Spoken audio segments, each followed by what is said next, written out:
What happens to you 10 seconds before death? Rebirth and reincarnation. What happens to a person 10 seconds before they die? What sensations do they experience? No one knows for sure what happens when they die, and just thinking about death often leads to tears and sorrow. As a result, death remains a source of fear for humanity. Welcome back, everyone, to Mind Podcast. Everyone dies once, but only a very few experience death and then come back to life. Therefore, most people cannot experience what it feels like to die. This is why death remains a source of immense fear and anxiety for humans. What do people see after death? Many scientists have offered different perspectives on this question. Some believe that after death, a person enters a parallel world to begin a new cycle of reincarnation.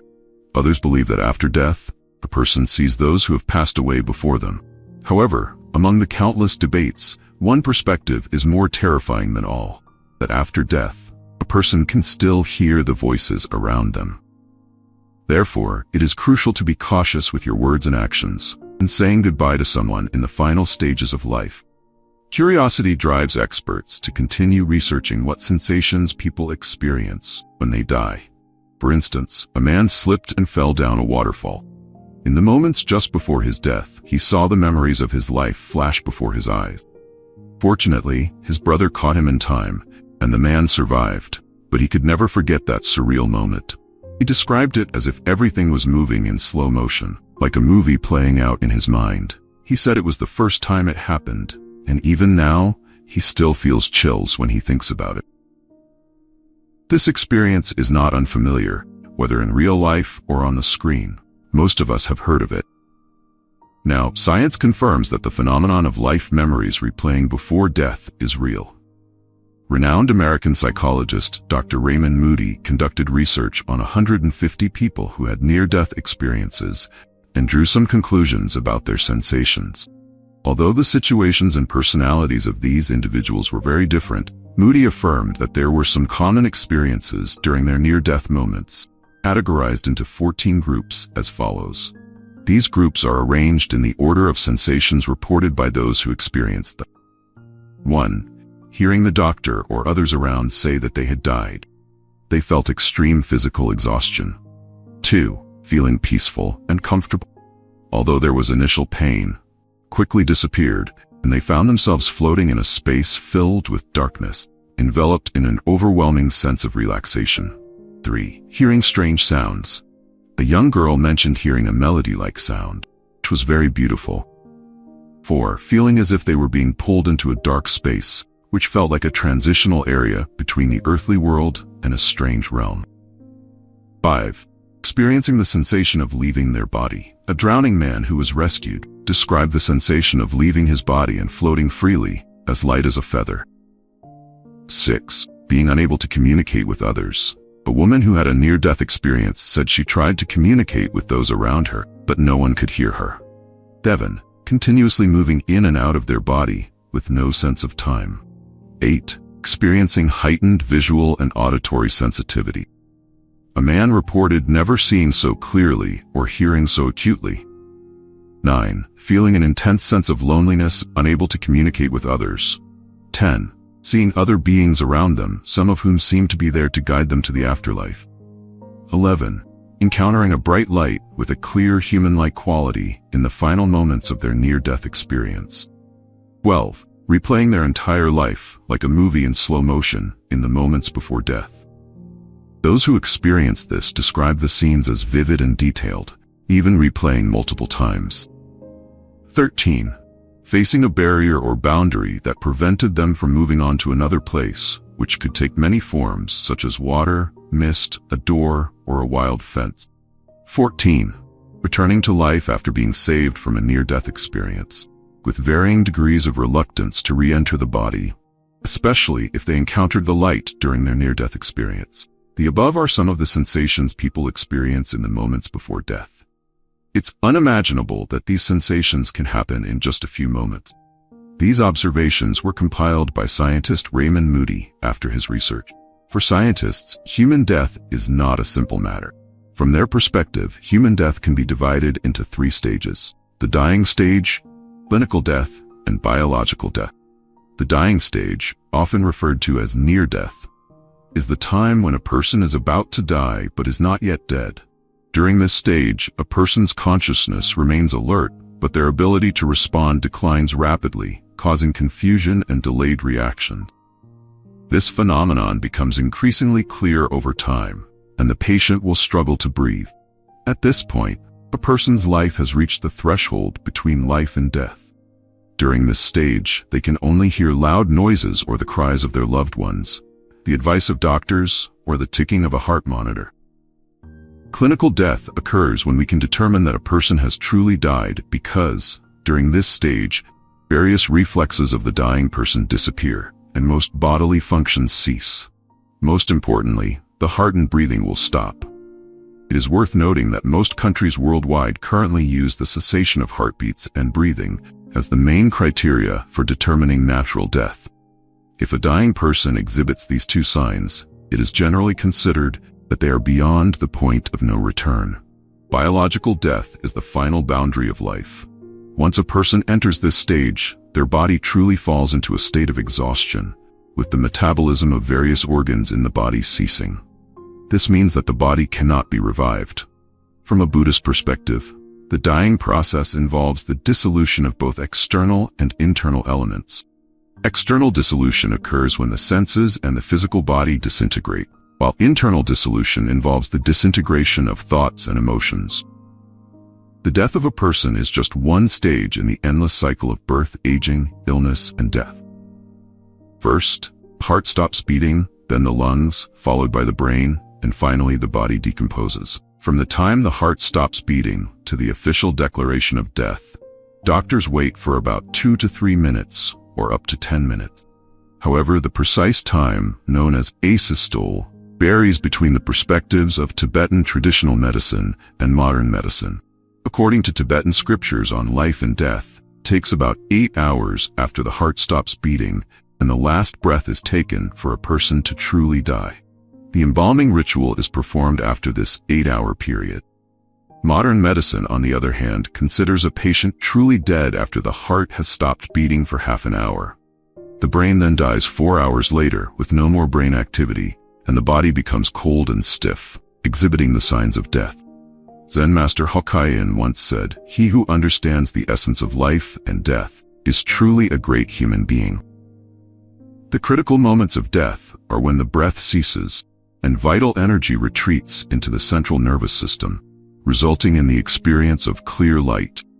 This vital energy descends along the nerves on either side of the spine, spreading to the left and right nerves after passing through the nerve centers in the navel. The time required for this transfer of vital energy, when the breath is faint, is roughly the time it takes to finish a meal. The time of dying is when vital energy remains in the central nervous system, causing consciousness to fluctuate. This period is uncertain, depending on the physical condition, nerve condition, and vital energy of each individual. However, those who have strong and calm meditation experience or possess a stable personality can prolong this period for 4 to 7 days. Those with a dissolute or unbalanced mental state may not prolong this period for longer than the snap of a finger, while others may prolong it for the duration of a meal, the initial clear light seen at the moment of death. If this clear light is recognized, it can lead to liberation for the dying person. Otherwise, after the final breath, there is another opportunity when the secondary clear light flashes. Depending on the individual's good or bad karma, vital energy descends along the right or left nerve pathway and exits through one of the 9 bodily openings: eyes, ears, nostrils, mouth, anus, or genitals. At that point, another state of clear consciousness emerges, lasting throughout the second stage of the intermediate state, where the deceased soul remains in a state called the body of clear light of illusion. In this state, the deceased may not yet realize that they have died. If a spiritual master skilled in transmitting knowledge assists the deceased in merging with the source light, their karma will not obstruct them, and they will merge into the ultimate reality and achieve liberation. If liberation is not attained in the second stage, the deceased will enter the third stage called the third intermediate state, during which karmic illusions will arise and last until the 49th day after death. These illusions are divided into 6 states: natural illusions based on mental projections, illusionary dreams, intense blissful states during deep meditation, transitional states at the time of death, experiences of reality, and the reverse process of reincarnation, recalling past lives from childhood to old age. After 49 days, the 3rd stage ends, and the deceased will be reborn in one of the 6 realms of samsara.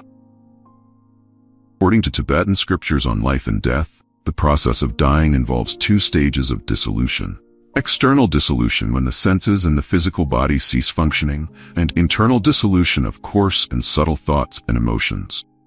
During external dissolution, the senses become inactive.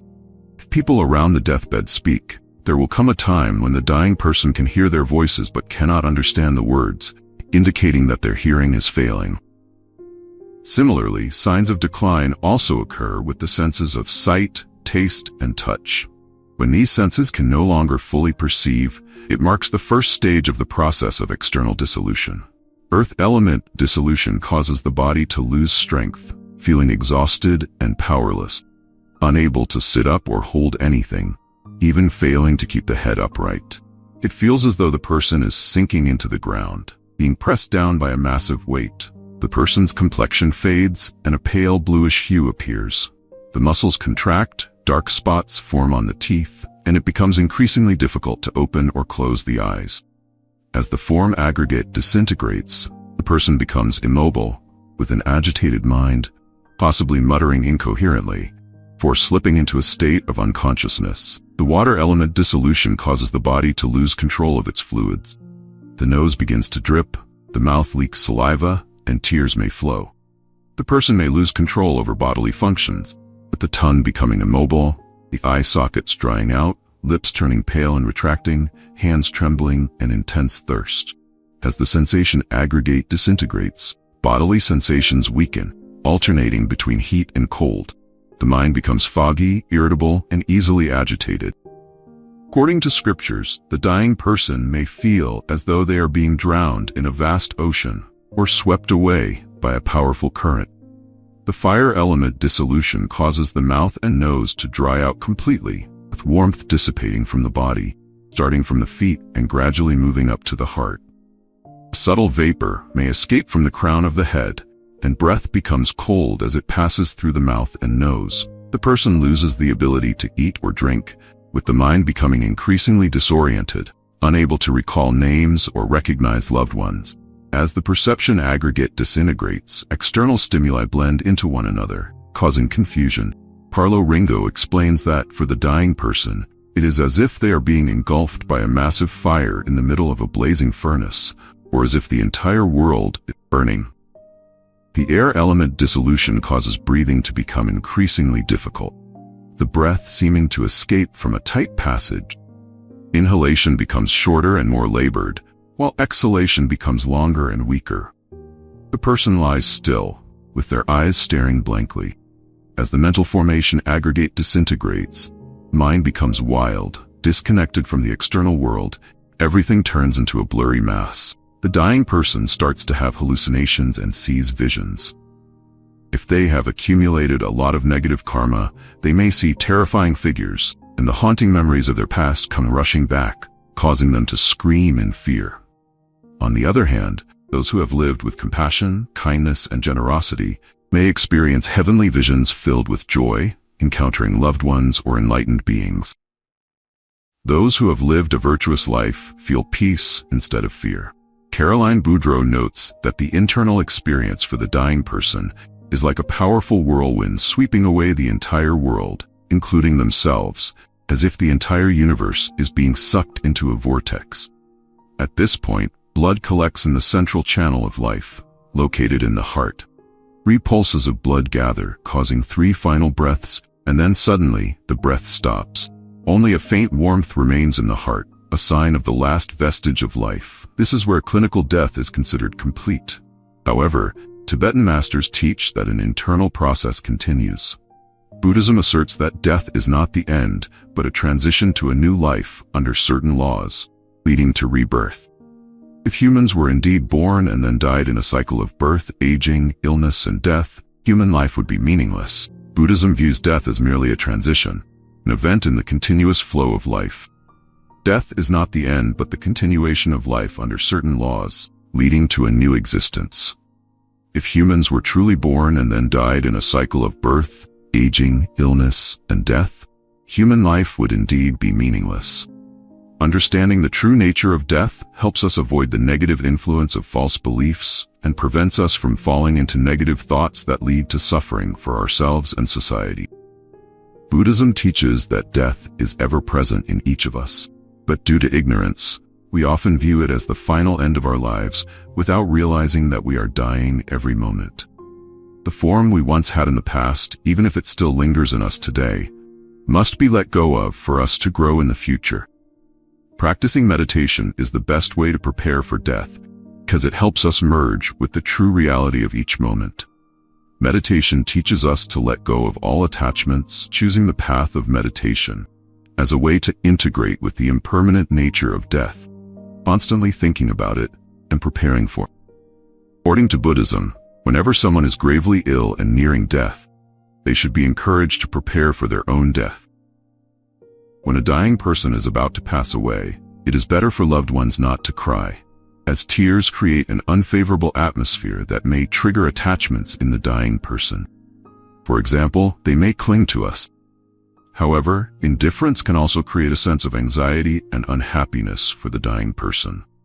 They need to feel that they are not abandoned, so it is best to think of them with compassion. Buddhist teachings on reincarnation differ entirely from the concept of soul reincarnation in some religions, because Buddhism does not recognize the existence of an eternal, unchanging soul that transmigrates from one life to another. Only karma creates rebirth, meaning that past karma leads to the present, and the combination of past and present karma creates future rebirth. The present human being is the child of the past, and it will give birth to the future human being. Thus, there is a continuous process connecting past, present, and future life. From this, people wonder where the origin of life lies. Buddhism denies the eternity and unchanging nature of the soul. Not only will the soul die, but it has already died when it changes from one moment to the next. We are no longer the same as when we were children, and life will continue to transform us into something different from what we are today. Some religions or philosophies claim that death is the end, meaning that when the body dies, life ends, with no continuation of rebirth, so their sinful deeds do not have any consequences. In contrast, Buddhism teaches that human life is a continuous flow through the 6 realms of samsara, driven by ignorance and desire. Only when ignorance and desire are completely severed will the cycle of rebirth in samsara end, and that is one of the supreme fruits of Buddhahood and arahantship. Therefore, in many sutras, the Buddha often taught that beings who commit evil deeds will be reborn into suffering realms after death, while those who do good deeds will be reborn into joyful realms. The Buddha, out of great compassion, often seeks out those with affinity to save them because he sees that their evil deeds will have a negative impact on their future lives. In reality, those who shallowly think that death is the end and easily commit evil deeds often bring suffering to themselves, their families, and society.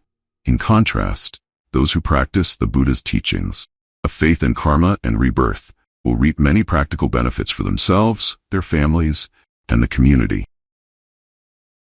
Buddhists have deep faith in the just and fair law of karma, meaning that the thoughts, words, and deeds created in past lives are the seeds that form our present body and life. With this understanding, we certainly do not avoid the results of karma in the cycle of birth and death.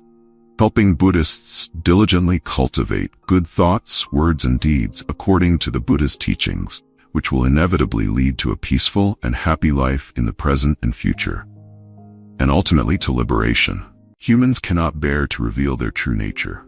Welcome back, everyone, to Mind Podcast. There are only 2 things in this world that we cannot look directly at. The first is the sun because it's too blinding. The second is human nature because it's too unpredictable. If I told you that society cannot handle a play and that people cannot bear a thorough exposure of their true nature, would you believe me? Look at the comments on the videos discussing human nature that I have shared, and you will understand. I know your life is busy. Even so, what I'm sharing isn't easy to grasp, especially if you only listen to it once. My advice is to watch until the end and listen to it repeatedly when you have time or while doing household chores. Share and save the playlist for your convenience. I am confident that within just a few short months, your mindset will develop exponentially, reaching new heights. Greetings from ancient wisdom. Today, we continue to delve into how complex human nature can be. These are the most honest conclusions, so the more experienced people will see value in them. If you don't fully understand it yet, that's okay. Just filter out and apply what is useful for yourself. People say that paradise is beautiful, but not everyone wants to go there right away. They say that money is sinful, but everyone is trying to earn it. They say that beautiful women are a source of trouble, but everyone wants to have them. They say it's lonely at the top, but everyone wants to climb up there. This is human nature. So, what is human nature? People hate when you have it, laugh when you don't, look down on you when you're poor, and fear you when you're rich. Lawyers hope you get sued. Doctors hope you get sick. Mechanics hope your car breaks down. Only thieves hope you prosper and become wealthy. When meeting someone for the first time, people begin to assess the status and value of the other person, then decide whether they should kneel before them or make the other person kneel before them. When you fail, a group of people will show up, seemingly concerned, asking what happened. Then, they'll leave with a sense of satisfaction. Most people want you to live well, but only if you're not doing better than them. As long as you don't interfere with their interests, you don't need to refute their words. Just don't let them attack you personally. Their opinions aren't worth your attention. The more fear you show, the more people will try to bully you. When you're not afraid of anything, no one will dare to bully you. If you're too kind, people will take advantage of you, but when you become a bit tougher, they might come to flatter you. Since ancient times, genuine emotions can't hold people together. Only cunning minds truly understand the nature of others. Gradually, you will realize that a good heart is never as powerful as a clever tongue. The bond between people is like knitting wool. Building it is a slow process, stitch by stitch, carefully and methodically. But when unraveling it, all it takes is a gentle pull. Don't easily share your pain because while some people will comfort you to your face, behind your back, they'll use your pain as a topic for gossip. Friends might want you to live well, but only if you don't live better than them. Your own failures are certainly scary, but the success of your friends can hurt people even more. A beggar won't be envious of a millionaire, but he will definitely envy another beggar who earns more than him. People are okay with strangers being wealthy, but they can't stand it when those close to them rise above. The greatest pain in life is to witness the people around you soar and prosper. We'd rather watch outsiders succeed than endure the success of those close to us. When people far away achieve greatness, we admire them. But when those nearby become successful, we resent them. We respect those who are a bit stronger than us, but we envy those who are just a little better. Humans praise the taste of meat while eating, but curse the dirty dishes while washing. When hungry, people will choose any food, even if they don't like it. When lonely, they will choose someone they don't love. This is called hunger doesn't choose food, cold doesn't choose clothes, panic doesn't choose paths, and poverty doesn't choose a wife. Why beautiful people often have short lives since ancient times. It's because no one cares how long unattractive people live. If you give someone $1 every day, and one day you don't, they'll resent you. But if you slap someone every day, and one day you don't, they'll thank you. Good-natured people often feel like they've done something wrong when they refuse others. There are people whom you help 7 parts, but they'll think you still owe them 3 parts. You won't truly understand your spouse's nature until you've been through a divorce. You won't see the true nature of siblings until money is involved.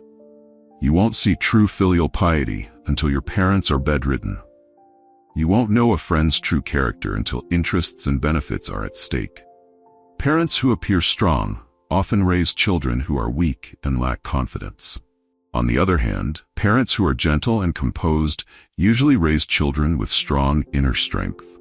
Sensitive, introverted people are often very loyal. Once they trust, they persist unwaveringly. Extroverted, lively people may easily blend in, but they are often cold inside and are the first to withdraw in crucial moments. The more time people spend at home, the worse they treat their family, while they try to appear good-natured to outsiders. People like that are not only insecure, but also weak. If they weren't, they wouldn't come home only to get angry, argue, and bully their loved ones. A single mentally ill person is easy to identify, but a group of mentally ill people is difficult to detect. The first person to point out the abnormal will often be seen as the crazy one. Most people cannot see their own issues but love to judge others. People both look down on each other and flatter each other. Everyone wants to be above others, but is willing to kneel before others. Modern people live in an illusion. They think they know what they want, but in reality what they want is only what others want them to want. Most people don't truly desire freedom because freedom comes with responsibility. Most people fear responsibility. Humans can withstand attacks from others, but they cannot handle flattery. That's why you should learn to compliment others. It will help you avoid making enemies. A sign of high emotional intelligence is when you lie, and the other person knows but still accepts it cheerfully. On the other hand, low emotional intelligence is when you speak the truth and still have to apologize. The greatest flaw in human nature is having selfishness within oneself while expecting generosity from others. People always want others to act like saints while they secretly behave like scoundrels. You might think that the people you've helped in the past would at least show sympathy when you face difficulties. But in reality, those are often the ones who are quick to add fuel to the fire. Truth-tellers always have to tread carefully like petty villains, while liars can present themselves as virtuous gentlemen. When you don't have money, be a good person. When you have money, then do good deeds. Unfortunately, most people do the opposite. When they don't have money, they don't even see themselves as human. And when they do have money, they see nothing as worth doing. If one day you feel like everyone around you is being fake, don't worry or be afraid. It means you've matured. There's nothing surprising about it. Many weak people are also malicious, but because they're weak, their malice hasn't yet shown its true destructive power. However, when they turn the tables, they often become even more cruel. Many genuine and honest people might also be bad, but because they lack experience, they live timidly. Yet, when they find support, they immediately become shameless and excessively greedy. Many bosses tell their employees, "You all should work hard. We're doing something meaningful for society." When the company succeeds, we won't forget about you. But in reality, either the boss goes bankrupt halfway through, or when the company grows large, they kick out the people who shared the hard times to keep them out of the game. Many young men say to women, "I really like you." They promise, "Even though I don't have money right now, I will work hard to make money. When I become wealthy, I will repay you twice as much." But in reality, either these men are not capable of doing great things, or when they do become rich, they end up abandoning the wife who toiled by their side. Therefore, people who like to talk about morality and emotions often use these standards to bind others while quietly pursuing their own personal interests. Talking about money trains people to become wolves, but talking about emotions turns people into ingrates. Relationships that are sustained by money can eventually develop feelings, but relationships that start with emotions often fall apart due to interests, ultimately leading to resentment. Praising others is always right, especially when you don't know what to say or don't want to say anything. Just compliment them. It will prevent unnecessary trouble. Pretending to be foolish is always right, especially when you understand everything. The more you understand, the more you need to pretend to be foolish. When you don't understand, just wait in silence. Does money make people evil? In reality, money doesn't make people worse or better. It simply reveals their true nature. Money, like power, is a magnifying glass for human character. It will amplify your true self many times over, allowing you to live closer to your real essence. When people are poor, they don't have the opportunity to show arrogance or shamelessness, nor do they have the means to display generosity and kindness. When people have money, traits like vanity, greed, arrogance, selfishness, and desire will be magnified, while generosity, kindness, bravery, filial piety, and dedication will also be amplified accordingly. Money makes the noble even nobler, and the vile even viler. Money makes the deep even deeper, and the shallow even shallower. The best way to comfort someone is to say, "I'm actually in a worse situation than you." Never use theoretical platitudes, as they will only make the other person feel even more miserable. That's human nature. I can fail, but I can't admit that I've failed. I need to see that everyone else is also failing. That's the only way I'll feel at ease. If I see that there are others in the world who are worse off than I am, then what is there for me to be sad about? Instead, I should feel lucky. In short, not everyone who fails deserves sympathy or pity. Not everyone who fails is willing to face reality. They'd rather deceive themselves, living in a state of self-consolation. Most people's happiness doesn't come from self-awareness, but from living better than those around them. Their sense of superiority fuels their happiness. And most people's suffering doesn't stem from being mediocre or poor, but from seeing those around them succeed more than they do, which causes them endless pain. No matter how rich and comfortable a person's life may be, if everyone around them is doing better, their sense of happiness will not be high. Conversely, no matter how mundane and simple a person's life may be, if everyone around them is doing worse, their happiness will not be low. In human nature, there is a self-protection mechanism for self-esteem. When we encounter the outside world, especially when faced with situations beyond our expectations, we feel panicked and confused. At that moment, our brain collects every clue it can to prove that others' success is merely luck. We convince ourselves that if we had the same objective conditions, we would surely do better than they have. For instance, back in school, we often dismissed those who excelled academically by saying they were just bookworms.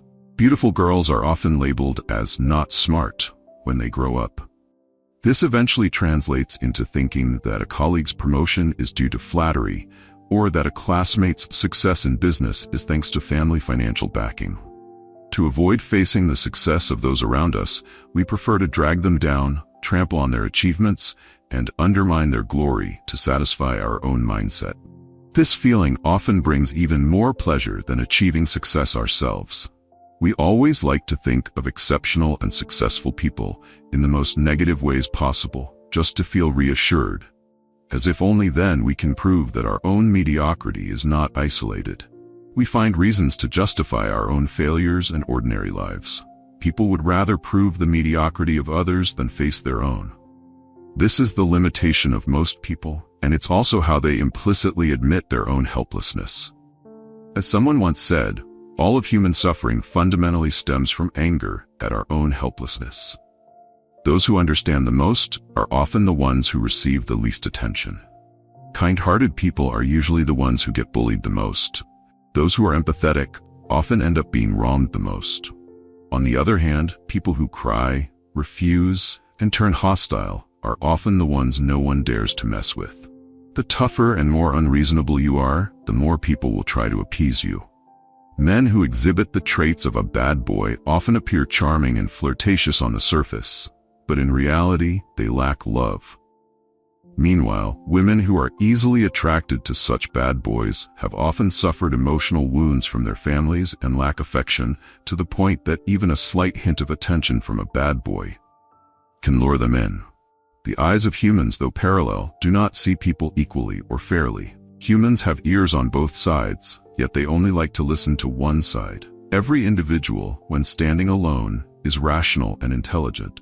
But when they gather together, they become blind and irrational, turning into an unorganized crowd easily swayed by the herd mentality. In a society where everyone watches each other, what is considered right is simply conformity with others. All behaviors that appear arrogant conceal a deep insecurity that needs to be hidden. Concessions often lead to people taking advantage of you. Don't expect it to bring you respect or compassion from others. Humans have 1,000 faces, and their minds change 1,000 times more. What you know doesn't need to be fully revealed, and what you hear shouldn't be entirely trusted. In this cold society, you never truly know who is playing what game with whom. What's so scary about demons? Just look at the people around you. Everyone is an excellent actor. Each person wears a mask that changes unpredictably. Today you're sincere with someone, and tomorrow you might be in pain from regret. Most people cannot see their own flaws, yet they love to teach others. They keep their selfishness, but always demand generosity from others. Life is like playing Super Mario. When you haven't eaten a mushroom to grow, even a small turtle can kill you instantly. Pleasing others too much is like committing slow suicide. Kindness can be free, but it shouldn't be too cheap. Giving without expecting anything in return will only lead to disappointment. Don't be unconditionally kind to anyone, no matter how much you care for them, because over time, they will get used to it and see it as something they're entitled to. Enthusiasm that's not reciprocated needs to be stopped at the right moment, because such dedication will only end up moving yourself. People who love to show off are usually insecure. Those who are promiscuous often lack love. Those who appear the most glamorous on the outside are often the weakest on the inside. In this society, never reveal all your cards. True pride isn't about how many people know you when you're shining. It's about how many people still remember you when you're down. Sharing joy with the wrong person becomes bragging. Sharing sadness with the wrong person becomes complaining. Sometimes, reality needs to give you a hard slap for you to realize how fake society can be. The friends you thought were real can hurt you to the point where nothing remains. Only then will you understand how terrifying people can be. Never blame others for not helping you, and don't blame them for not caring. In this world, we are all independent beings. Suffering and hardship must be endured by yourself. No one can truly understand you. If a stone doesn't fall on someone else's foot, they will never know what pain feels like. Everything needs to have limits. Excessive kindness is a lack of wisdom. Too much concession is a sign of weakness. If you are overly generous and tolerant in everything, others will not appreciate you, but will only take advantage. Being too kind is also a form of foolishness. Most people's happiness comes from feeling that they are living better than those around them. Most people's suffering comes from seeing those around them succeed more than they do. People tend to criticize those who excel, thinking their success is just luck or the result of corruption, as if only by doing so can they prove that their own mediocrity is not unique. This allows them to justify their own lack of success. No matter how you live, there will always be people talking behind your back. There's no need to justify, no need to argue. Just smile and let it go. That's the best form of contempt. Many initial encounters feel like meeting a soulmate, but upon reuniting, it's as if you've become strangers. You can treat someone well, but they may not remember it. However, if you hurt them, they might remember it for a lifetime. There's no need to expect kindness from others, but also don't cause trouble for them either. Those who hold on to hope will find light everywhere. Those with a dark soul will always see darkness around them. Most of the time, the way people see the world depends on themselves. Anger is punishing yourself for someone else's mistakes. Sadness is torturing yourself with the past. Worry is scaring yourself with unknown risks in the future. When you're in difficulty, you'll realize who your true friends are. When you succeed, you'll see who recognizes you as a friend. In moments of happiness or sorrow, you'll understand yourself more clearly. When you go through life's ups and downs, you'll see who your real friends are. This is the nature of people. Society cannot tolerate a play, and humans cannot bear a thorough exposure of their true nature. I suddenly understand the quote from Lucian's Diary of a Madman. I flipped through history and found no chronicle of dates. Each page was inscribed crookedly with the 4 words: humanity, righteousness, morality, and virtue. Now I finally understand. Reading Lucian's words as a child, I didn't grasp their meaning. Now as an adult, rereading them brings tears to my eyes. The hidden truth in the Buddha's scriptures: impermanence, suffering, and non-self. Welcome back, everyone, to Mind Podcast. As you may know, we are gradually approaching the peak of the Dharma ending age. According to the predictions made by Shakyamuni Buddha 2,500 years ago, we can see that in this modern era, although many monks shave their heads and wear the saffron robe, they openly violate the precepts, act improperly, eat meat, drink alcohol, indulge in sexual misconduct, and lead a life of decadence. According to the Buddha, these are all false monks. We also see many teachings being preached by other religions but falsely claimed to be the words of the Buddha, leading people toward wrong views, misunderstandings of the Dharma, and causing those who follow them to stray from the path. So, how can we distinguish the true Dharma as taught by the Buddha? The only answer is to rely on the three Dharma seals, which are the three certifying principles: impermanence, suffering, and non-self. If a scripture aligns with these three elements or helps people to see these three elements clearly, then it is a Buddhist scripture. Conversely, if it does not emphasize these three elements, then it is not a Buddhist scripture. Therefore, to understand Buddhism and to practice the true Dharma, the first thing we need to explore is the three Dharma seals. Don't take your eyes off the screen. Let's delve into this fascinating topic in today's video. To see more interesting videos, don't forget to like and subscribe to our channel. In ancient times, during the feudal era, when a king wanted to issue an order, he would write a decree and stamp it with a seal. This decree could replace the king's words, and the seal was equivalent to the king's signature. When the decree was read, people had to kneel and receive it with great respect, as if it represented the king's presence.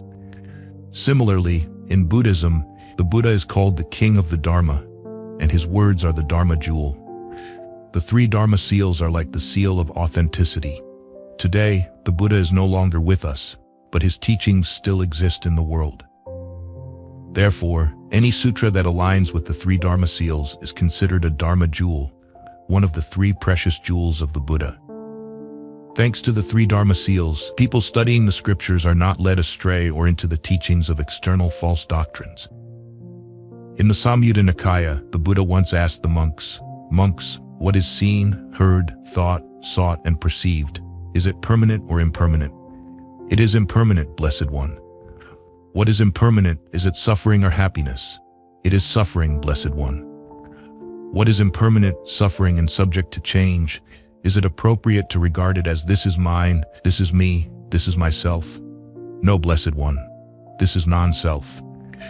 Thus, impermanence, suffering, and non-self are the three certifying marks that establish the authenticity of Buddhist teachings. All teachings of Buddhism must bear these three marks. Due to this crucial nature, the three Dharma seals are frequently mentioned in most of the scriptures. The seal signifies authenticity. Dharma means the true teachings or the entire system of thought in the Buddha's teachings, recorded in the three baskets of scriptures. Dharma seal means the mark of the true teachings. The three Dharma seals, impermanence, suffering, and non-self, are the three marks of the true teachings. In the Agama Sutras, the Buddha sometimes taught about the four Dharma seals: impermanence, suffering, non-self, and nirvana. However, this is merely an extension of the three Dharma seals. As Venerable Thich Tianxiu affirmed, nirvana is simply another name for non-self, for self-existence is samsara, and non-self is nirvana.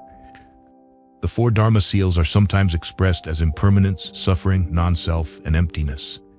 Similarly, emptiness is just another way of understanding the conditioned nature of all things. Therefore, we can consider impermanence, suffering, and non-self as a general standard formula for the three Dharma seals. The first Dharma seal, or the first mark, is impermanence. Impermanence in Sanskrit is anicca, meaning change, transformation, and non-fixity. Any doctrine or teaching that does not bear this mark is not the Buddha's Dharma. According to Buddhism, all phenomena in the world are impermanent. In other words, impermanence means that things are not homogeneous or immutable. A mountain is an aggregate of causes and conditions. The human body is an aggregate of causes and conditions. A fallen leaf on the roadside is an aggregate of causes and conditions. And even a small particle of dust exists due to conditions. Therefore, the mountain, the human body, the leaf, the pebble, and the particle of dust are all constantly changing, never remaining the same, and are subject to the influence of impermanence. All phenomena in the world, from the macroscopic to the microscopic, such as atoms, protons, and neutrons, are in a constant state of flux and transformation. However, impermanence is not limited to the material world. It is also present in the world of the mind. In Buddhism, a person is composed of two elements: name, mental, and form, physical, or mind and matter.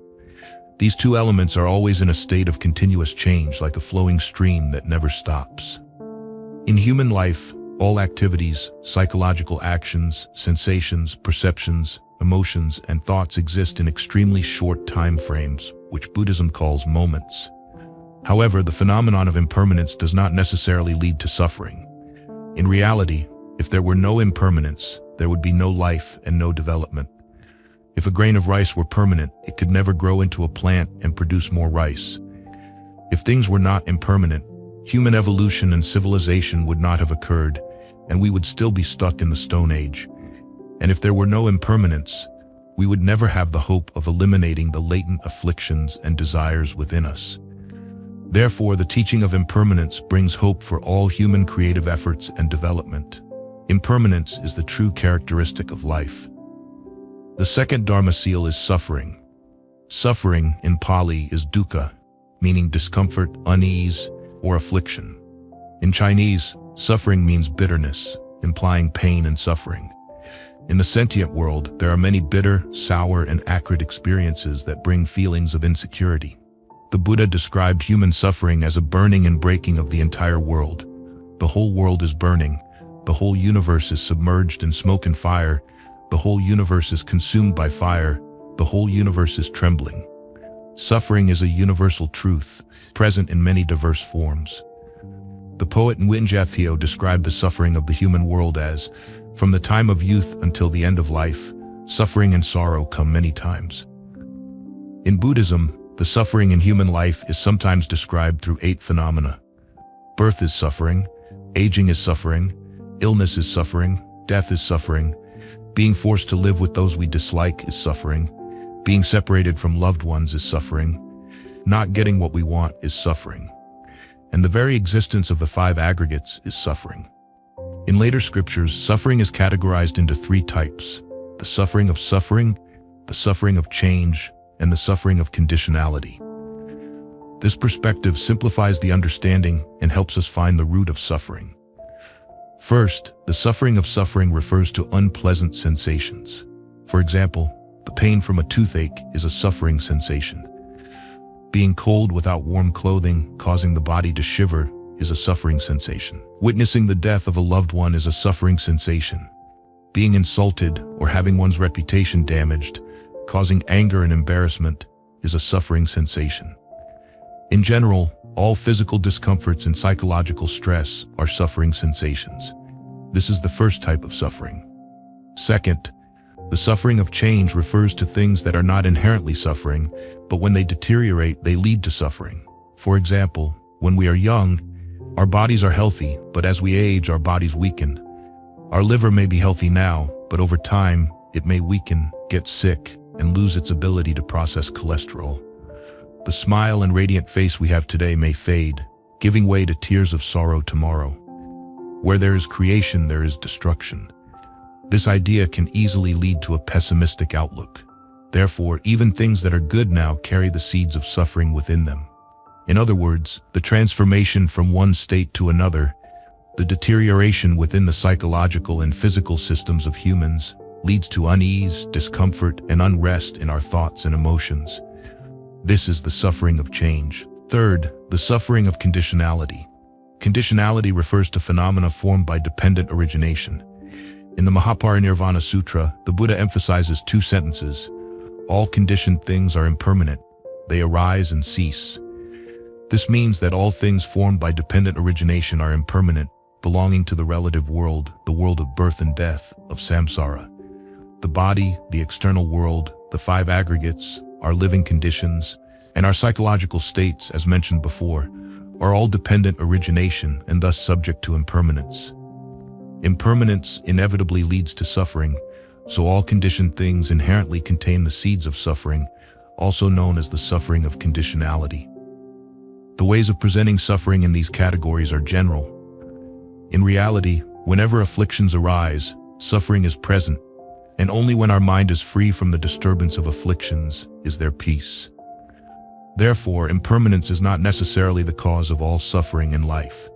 The cause of suffering lies in our perception and our positive or negative attitude towards life. Perception is about seeing and evaluating an event, while attitude refers to the proactive behavior and psychology of a person towards that event.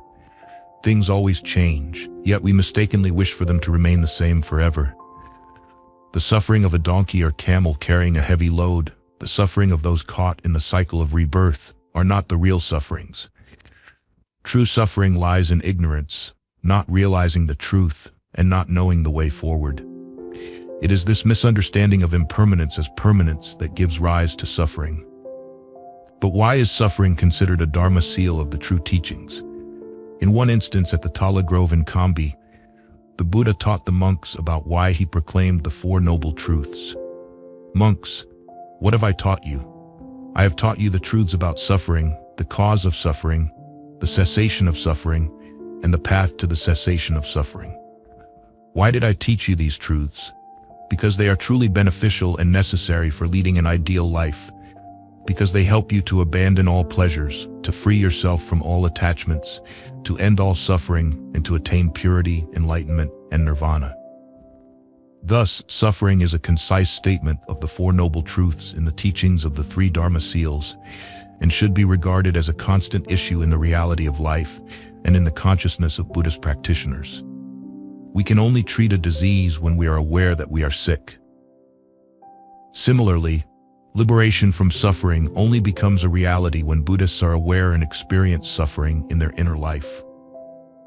If we do not see the true nature of life and continue to nurture the illusion that life is happiness, being bound in an easy material existence, we can easily lose sight of our purpose in practice. Having the courage to face suffering and resolve it is the fundamental understanding. Just as a lotus is nourished by mud, the ideal of liberation is nourished by this fundamental understanding. The entire system of Buddhist philosophy also originates from this understanding. It can be affirmed that no Buddhist scripture fails to mention suffering and the path to liberation from it. Therefore, suffering is considered a mark of the true teachings. The third Dharma seal is non-self. Non-self is an especially important doctrine in Buddhism. This doctrine is the result of continuous examination of the principles of dependent origination and impermanence. Impermanence is the characteristic of change, while non-self is the characteristic of non-identity. When something changes due to causes and conditions, it no longer has a fixed identity, so it is non-self, or essentially, it has no separate self. For example, we say that a table is impermanent because we can see that it is changing, gradually decaying in form. But to say that the table is non-self requires us to see it from the perspective of dependent origination. In that view, the table is a collection of causes and conditions of wood and the effort of the carpenter. Many other philosophical systems have also touched on the idea of impermanence. For example, when Confucius stood on the riverbank and looked at the flowing water, he wrote, "It flows on like this, never ceasing day or night." Heraclitus also saw impermanence through the flowing river, but from a different angle. You cannot step into the same river twice. Western philosophy in general may have the concept of impermanence, but it seems to lack the concept of non-self in all things. Therefore, it can be said that the Buddha's doctrine of non-self is a revolutionary and profound teaching.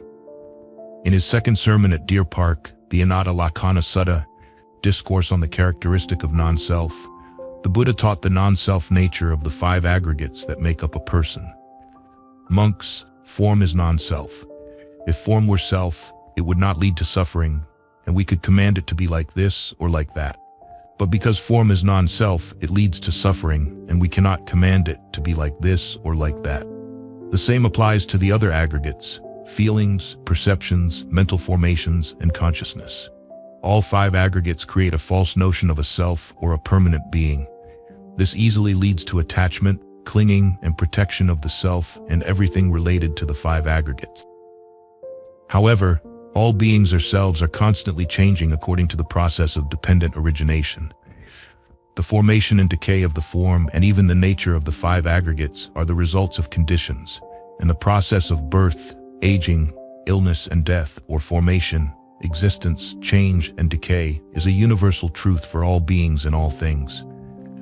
On one occasion in Savatthi, the Buddha also taught the monks about the non-self nature of even a small object like a lump of cow dung. Monks, even a small self like this is not permanent, not eternal, not unchanging, not immune to decay, not lasting forever. If there were even a small self like this, monks, that was permanent, eternal, unchanging, not subject to decay, then the holy life to end suffering could not be taught. The lack of mindful consideration in our actions towards the non-self reality of all things often leads to afflictions of attachment, the immediate cause of suffering. The Dharma seal of non-self not only defines the authenticity of the true teachings, but is also a unique characteristic in Buddhist teachings. Due to its importance, non-self is considered the third Dharma seal in the three Dharma seals. The greatest concern for practitioners is how to find inner peace in life. All Buddhist practices are aimed at guiding practitioners beyond the veil of ignorance and craving, the roots of suffering. Ignorance and craving are the roots of all biased thinking and actions. When our attitude towards life is tainted by attachment, whether it is clinging to our opinions or being tied to a certain thought, suffering arises. The two ideas that humans are often drawn to and bound by are the ego or self and opinions, theories, or doctrines. In Buddhism, attachment to these two objects is called ego attachment and attachment to views. Ego attachment is the clinging to the idea that every being in life has a permanent essence or an eternal soul. On the other hand, attachment to views refers to the adherence to opinions and beliefs, thinking that they are always correct in every situation, with every person, in all circumstances. For example, in the Brahmanuta Sutra of the Vata school, a school in India during the Buddha's time, humans were considered to belong to a self, and that self was created by Brahma. Similar to the concept of a god or creator, these ideas and doctrines praising and advocating for the existence of an eternal, unchanging essence within each being seem to be present in most religions during the Buddha's time and continue to influence the spiritual life of humanity today. Because people do not understand the three Dharma seals, they often ask, if humans are always changing and impermanent, with no real self, who creates karma? Who receives the results? Or if there is no self, what is it that is reborn? In the Samyutta Nikaya, the Buddha taught the monks the method of contemplation on the true nature of the five aggregates based on the three Dharma seals. Monks, whether in the past, present, or future, whether within or outside of oneself, gross or subtle, superior or inferior, far or near, the five aggregates should be regarded with true understanding as follows. This is not mine, this is not me, this is not myself. This teaching is the most complete and comprehensive answer to all doubts arising from the attachment and defense of the self. However, the concepts of impermanence, suffering, and non-self should be understood in the spirit of dependent origination in Buddhism, a teaching that encompasses all other teachings and lives within each person's mind. Therefore, in the reality of the phenomenal world, impermanence is also non-self when viewed from the perspective of time, and true suffering does not lie in the phenomena of birth and death of humans in the world, but depends greatly on the understanding of humans towards the impermanence and non-self nature of all things. Having the right understanding or right view of the psychological and physical activities of oneself is to clearly see the three Dharma seals of impermanence, suffering, and non-self of the aggregates. As long as human thoughts are still bound to ideas of permanence, eternal self, and wrong views, the three Dharma seals will continue to hold value and exist in the world. For Buddhists, the three Dharma seals are the three keys to unlock the door to liberation, the three contemplative methods to transform oneself, and impermanence, suffering, and non-self, as presented, are also the marks, principles, and standards for verifying and re-evaluating all theories, teachings, and practices in Buddhism. I hope that today's video will help you better understand the three Dharma seals and effectively apply them in your practice as well as in your daily life. 30 Golden Words of Buddha. Listening will completely change your life. Throughout a person's life, it is always in a state of constant change, striving toward enlightenment. Like today, we have endured extremely difficult trials such as desires, anger, illusions, greed, hunger, and other cravings. Everything appears before our eyes, yet our hearts remain unwavering. I once vowed that even if it meant sacrifice, I must attain the supreme truth. In the end, I have witnessed that salvific truth. Please teach me the path to attain that virtuous Dharma. All things in the world are united into one, like an invisible thread that we cannot see. If you diligently perform virtuous deeds like a stream flowing into the shore, over time, good karma will follow you from this life to the next until the day of enlightenment. Conversely, if you create evil, you will suffer the consequences of misfortune for many lives and eons. Thus, all these factors form the cause of downfall. If you focus your mindful attention on every present moment, maintaining tranquility and peace, you will find the middle way within your own heart. Neither sorrow nor joy, transcending the compulsive flow of karmic forces, ultimately witnessing the truth of impermanence. All things in the world are born and die. That is the natural law. Whether old or young, wise or ignorant, everyone must die. Therefore, the floating moon suspended in the sky resembles this supreme truth. Every night the moon rises, grows until it is full, then wanes until it disappears, only to start its cycle again. But it never truly vanishes, it merely hides beyond our sight. The true nature of life is like the shadow of a suffering person, following us throughout our lives. But the cause of suffering is attachment to external circumstances. How can one attain liberation? The key to liberation lies in the transformation of the soul. Whether sadness overwhelms or joy floods in, one must maintain serenity between the two. By practicing thus, the chains of suffering will naturally be broken, and one will understand the ultimate truth. With the expansion of wisdom, you will comprehend life and death, gathering and separation, not as two but as one. I have found the path to liberation. Now, the door of blessings has opened. This is the treasure for anyone who wishes to awaken those still immersed in darkness, to awaken their minds. This path can transcend all the bindings of karmic forces. I will turn the wheel of Dharma so that the Dharma spreads to the four directions. Now I bring the wisdom that I have attained to teach the beings in this journey. They are my first disciples. Your compassion is immense and infinite. It is ignorance that causes suffering, delusion, anxiety, greed, anger, arrogance, illusions, envy, fear, all arising from ignorance that creates delusions. In contrast to ignorance, delusions have two opposing aspects: maintaining the middle way, not leaning to one side or the other, not being swayed by hunger or cravings, nor being attached to desires, focusing solely on the middle way. If you realize that evil is merely an illusion, then all afflictions will dissolve. If you feel this way, all resentment will cease. Even if someone treats us cruelly, we can understand them. When the door of wisdom is opened, the only remaining thing is compassion. During meditation, if delusions arise in the mind, wisdom can help us discern truth from things, distinguish ourselves from others. This discernment leads our lives into error. Humans are often bound by emotions, and greed is the cause that leads people away from truth in the cycle of reincarnation from birth to death. We fear illness and death. That moment only increases our ignorance and fear. Therefore, we must eliminate all delusions. Once you step out of delusion, life will be free, liberated from constraints, serene, calm, and peaceful. The Four Noble Truths are the Four Noble Realities. The first truth: no one can avoid suffering. It follows us like a shadow follows form. The second truth: the cause of suffering is ignorance, greed, anger, sorrow, anxiety, fear, and disappointment, attachment to self. The third truth: the cessation of suffering is wisdom, understanding the truth about oneself and life. This wisdom and insight lead to the cessation of suffering and the arising of peace. The fourth truth: the path to end suffering is the Noble Eightfold Path, nurtured by vigilance and mindfulness, leading to concentration and wisdom, liberating all suffering. What is this path? It is the 8 right paths: right view, right intention, right thought, right speech, right action, right livelihood, right effort, and right meditation. The right path will guide our actions. I am the enlightened one, and I am the Dharma.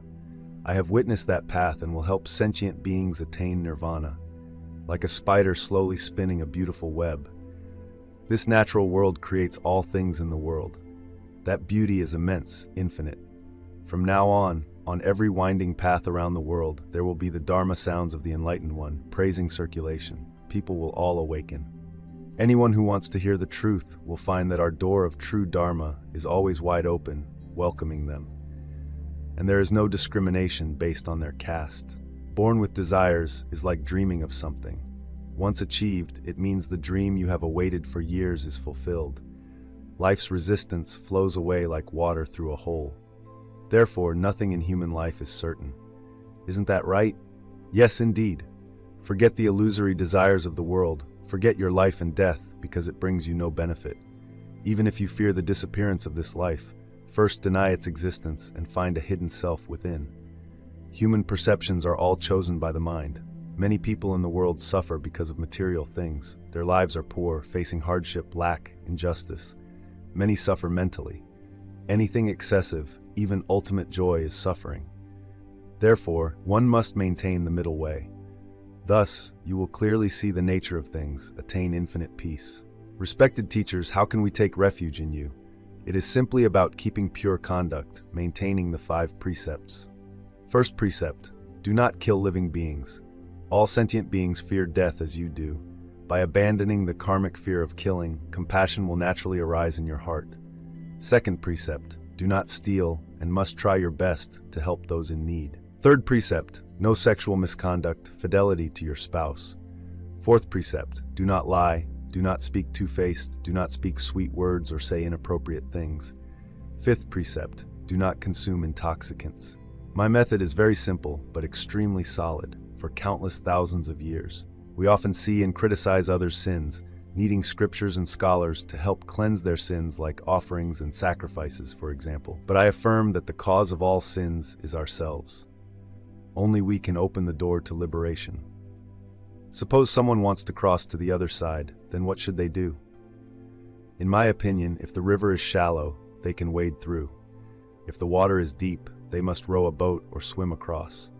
If they do not want to wade through the river, do not want to swim across, nor want to row a boat across the river, then what? They can only pray to the deities. When praying like that, the other riverbank appears under their feet. Such a person is a fool. We call them ignorant, completely unknowing. Similarly, if someone uses wisdom, serves desires and ignorance, how can they not find the truth and the path to liberation? If they only focus on prayer or offerings, they will remain stuck in place. They cannot step out of the starting line. The earth is our foundation, and the blue sky gives us free space. Since our bodies are all within, how to call it supreme truth? It can only be experienced by oneself, clearly understanding oneself without thoughts, without desires. Only by feeling and maintaining balance, comprehending these things, will you no longer perceive the existence of all things. What's the difference, like weather changes, trees losing leaves and decaying? Can we also feel that? Of course, wisdom is always present everywhere. The sun, the moon, stars, galaxies, truth. Thus, everyone can possess it. People do not offer alms to teachers. Isn't that right, Master? Can we still go to other places to beg? Of course. But the reason the teachers go elsewhere? If they also go with the teachers to there, then what? No, Master is only present with people. That village is always blessed, polluted, and humiliated us. Therefore, they mock and humiliate us. Are the teachers angry?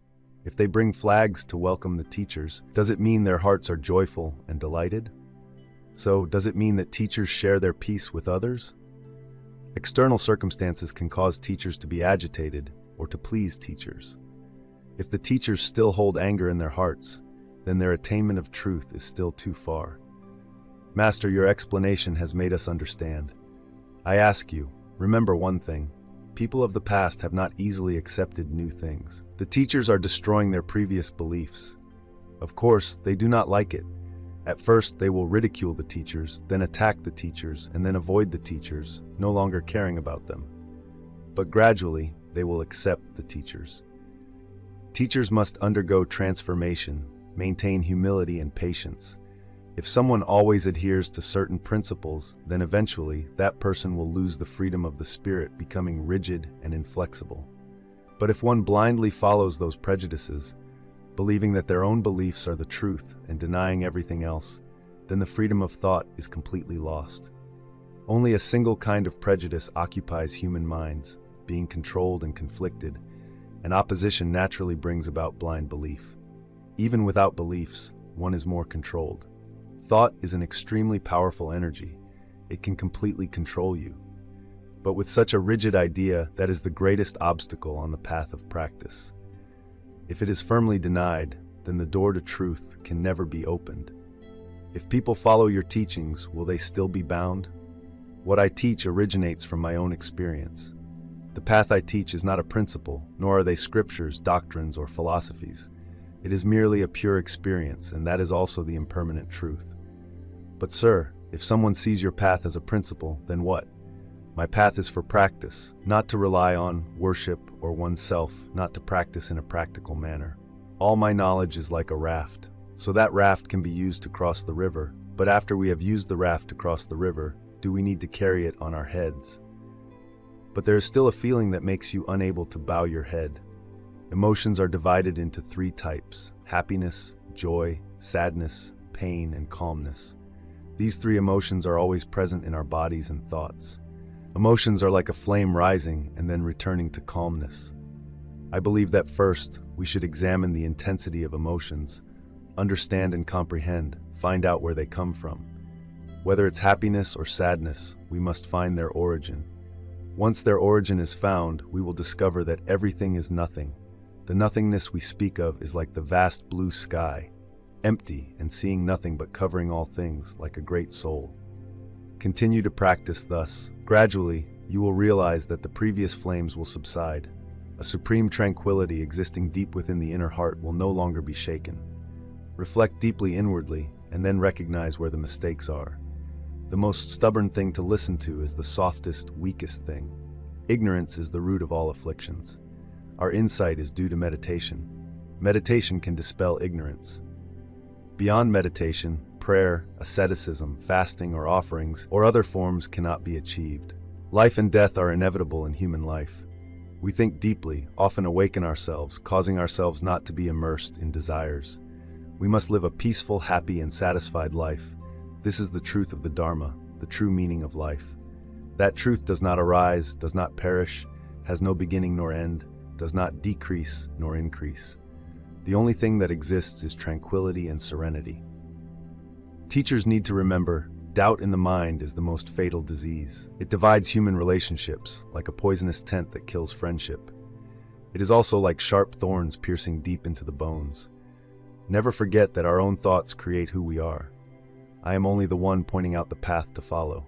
For the practice, it must still rely on oneself. Teachers, the most terrifying enemy of humans is themselves. What we do is what we are thinking.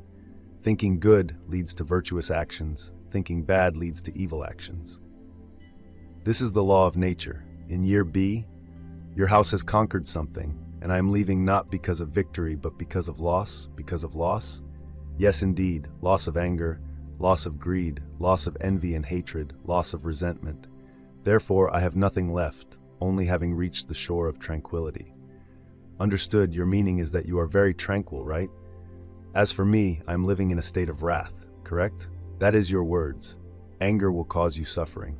After all, I only argued a few sentences. Arguments cause anger, making people halt before the truth. It is just a way to protect oneself. If I do not have such hatred, that is already very good. Because anger is like a flame in the palm. We want to throw it to others, but before throwing the flame, our own hands are already burned. Before the constraints of desires, envy, hatred, ignorance, and greed, I will help everyone escape from those things. These flames are burning your lives, causing countless people to lose their lives within. I call the outer realm as a call for you to step out. The compassion of sentient beings is being blocked by this great fire, but within the heart there is always a window open, like the outer realm. By listening to what I say, those who come near me will be safe following me out of this sea of fire. The path to liberation is right before our eyes. Enemies cannot win. Hatred can only be overcome by love. Hatred is also a natural law. Master, please show me the way out. Do not cling to what is past and do not dream of future matters. Just dwell in the present moment, and you will be liberated from the suffering that seems unbearable. People's names and their qualities and behaviors often do not correspond. But for you, your name encompasses a strong meaning. Anatha, Bika. Anatha means poor and also humble.